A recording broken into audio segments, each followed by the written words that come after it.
Assalomu alaykum kuzatuvchilar. Mana bugun 11 fevral 2026-yil Qirg'iziston Respublikasi O'sh shahrida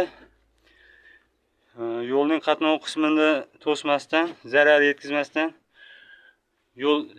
yo'lning ostidan 160 diametrli suv quvurini teshib o'tkazib, turbalarni qo'yib o'rnatib qo'ydik.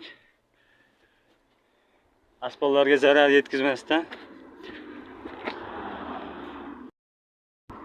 Asosiy yo'l qatnov qismi bo'lgani uchun mashinalarni qatnovga xalaqit bermasdan yangi asfalt bo'lgan ko'cha ekan, ko'chalarni asfaltlarni buzmasdan 14 metrli suv quvurini yo'l bu yoqdan bu yoqqa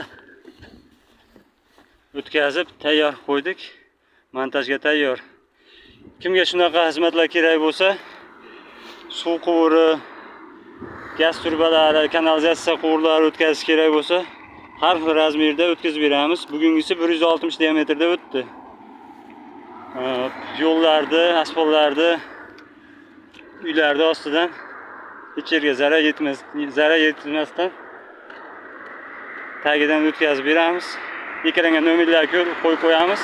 Aloqaga chiqaverasizlar. Podpiska bosish esdan chiqmasin.